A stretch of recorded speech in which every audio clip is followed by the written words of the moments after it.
Even if you're an AI company, you do not have talent, you can't execute on your growth plans, right? Quiet quitting, downshifting. I would say, please don't waste your life. There are pockets of people in that category. And I took my yearbooks from my secondary school and JC and literally called down, can you come be my temp? The AI would just screen for the keywords that are more difficult. At the end of the day, you still need people who buy people.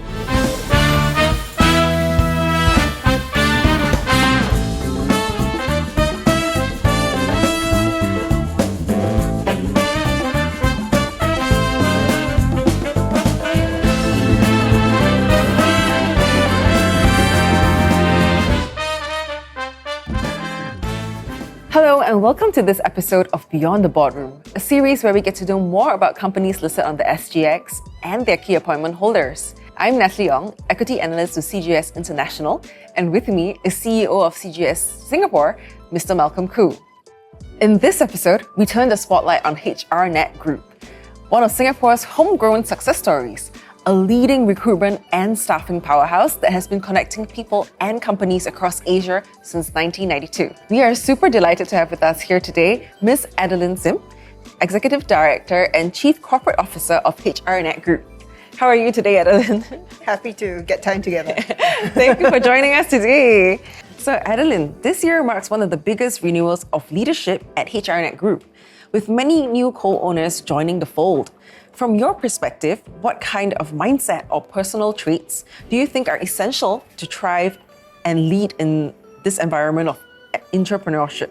I think very much the relentless desire to do better. That's something which is very key to our co-owners. This idea of working collaboratively as well. And mental as well as emotional resilience. The company operates actually two business segments. Firstly, is the professional recruiting, PR, which focuses on sourcing permanent talent for corporate clients across the mid to senior levels.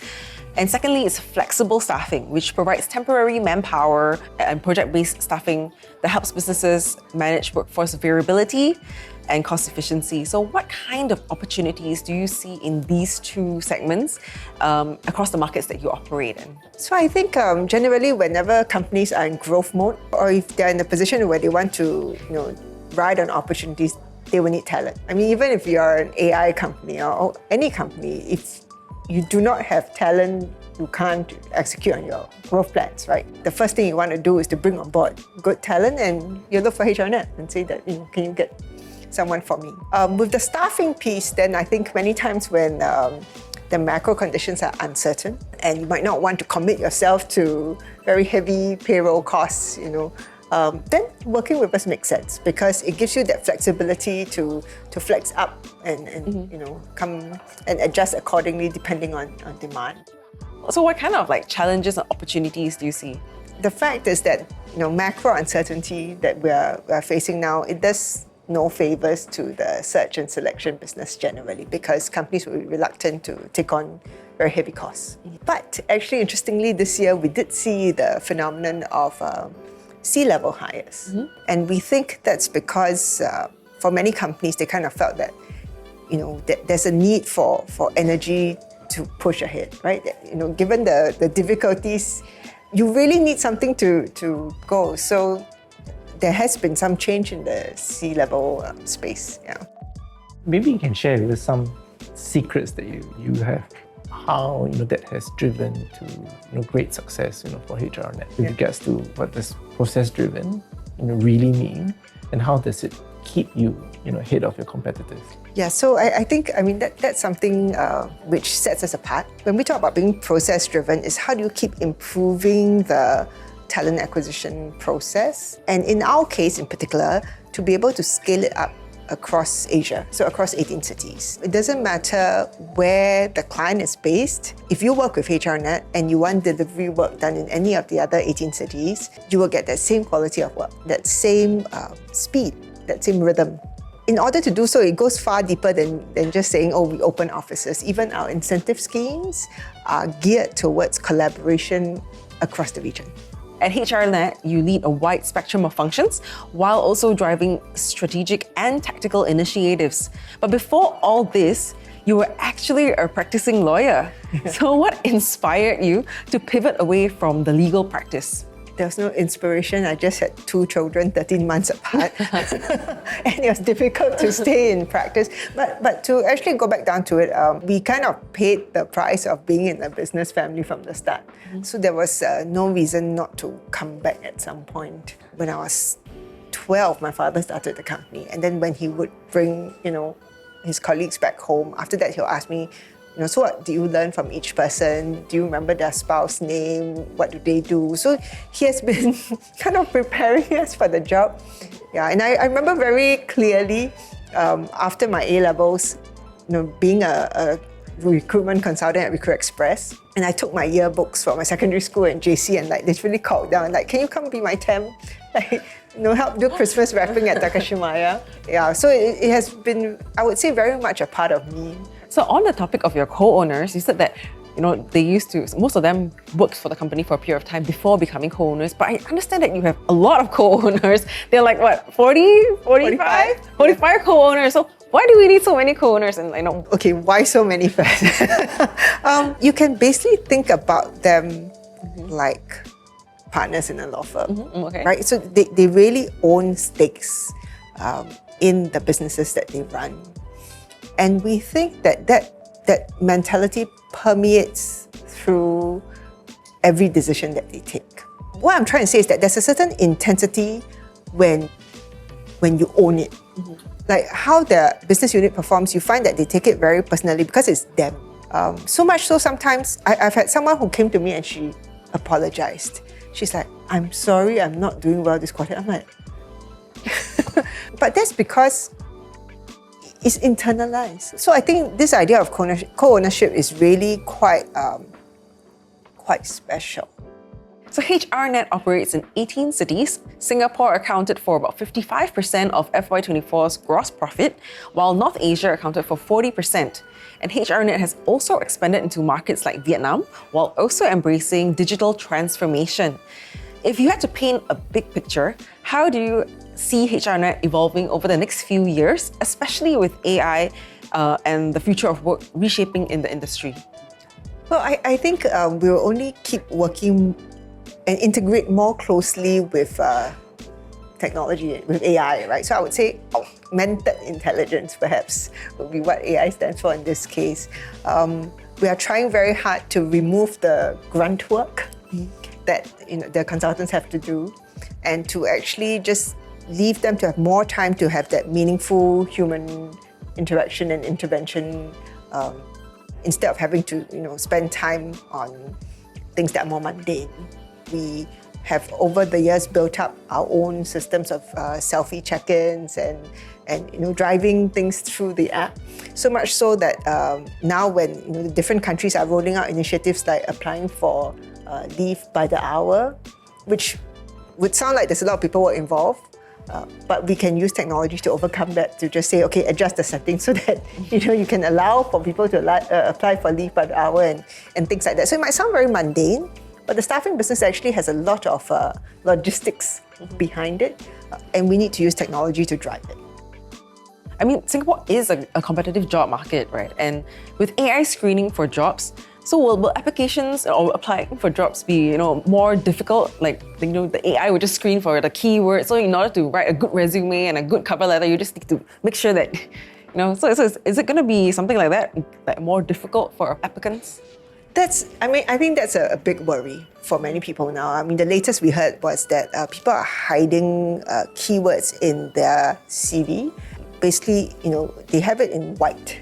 The font color is white so that the AI will read the text, but the interviewer won't even see it, right? So I'm just hiding keywords. Yeah, so things like that. I think that will continue to be the case as people in the industry evolves. But I would bring that back to the fact that at the end of the day, you still need that people who buy people. Ultimately, I don't think there's any company today who will tell you, oh, I'm happy to let AI do my hiring and I won't even do a last interview with the person. They can just turn up for work because AI has hired for me. We don't see that happening yet. Definitely AI is being weaved into the process, but to completely replace that human element, it will be a while. So Adeline, representing the recruitment profession and Malcolm representing the corporates, on behalf of the working population, what are the most important traits that you look out for when hiring? I think as a firm, when we hire permanent staff, we take the view that we are responsible to at least maximize their chance of succeeding well. I think that's the starting point. But what we have tried to incorporate within HR is, everyone who comes through the doors to take an in-house psychometric test to make sure that the department that you're going into, there's no conflicts with regards to things that we cannot see on a CV. So it's not a pass-fail test, but every department or every job scope, every job description has a certain profile. And we basically use the profile that we have internally, so that at least we set the person up for maximum success. For me, I find that it really matters whether someone takes professional pride in their work. Will you say that, no, I won't let this go out until it meets my own standards, right? We have translated that into saying that anything that goes out to our clients, it actually has our consultant's photograph and a QR code with their contact details. Because you're saying you are signing off on it.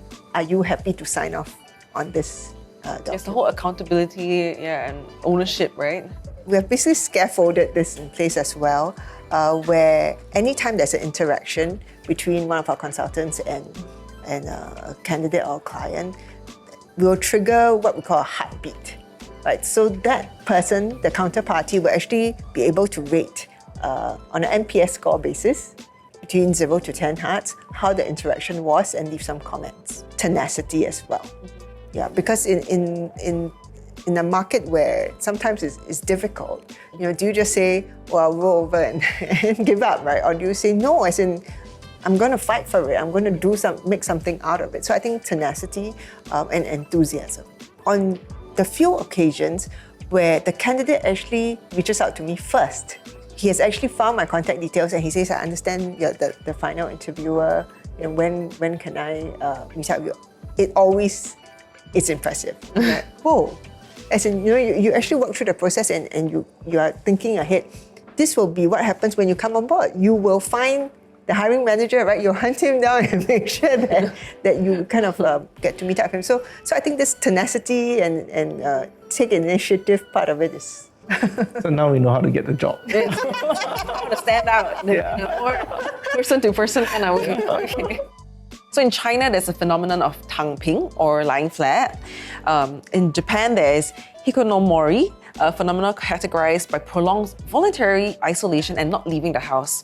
In Europe and America, there's quiet quitting, downshifting, or the Great Resignation. So Adeline, how is this disengagement from traditional employment pathways affecting the labour force and participation rate, as well as job demand and employment in the markets that HRnet operates in? Are the corporates, getting more worried about these growing social phenomenon? I think, you translate it back to the corporate. It's really about whether it affects productivity. And it definitely would if people are not giving of their best, right? Because this is basically saying that I'm not going to give anything more than I need to give. Legitimately, I think that's a real concern. But I think there's also, like a lot of young people, like maybe the Gen Zs, they are also more vocal and they're more unafraid to advocate for themselves. They believe like, okay, my social time is also important, my family time is also important, all that. They still do their job, but after hours, don't reach me kind of thing. What are our thoughts on that? A lot of them believe in work-life balance. Their mid-career switches are also becoming a little bit more common these days. So what are your thoughts on a potential candidate who is upfront about having work-life balance? So do you consider these like red flags? For me, I really want people who can do well in all aspects of their life. Right? I want to make that happen for you because I don't think it's sustainable if you just say, oh, you just do very well in work and ignore your home life, right? So I think, all the facets have to work. But if the first thing you say when you come for an interview is that, I want work-life balance, then that kind of it makes it difficult. It really does make it difficult because there will be other candidates who are like, no, I'm all in, right? And then you are saying, I'm half in, half out. So why disadvantage yourself that way? As in, why not get into the organization and then figure out, how you can make it work with your life so that you do well in all aspects. I think everyone has a different calibration in terms of work-life balance. All the employees out there, there may be terms about, quiet quitting, downshifting.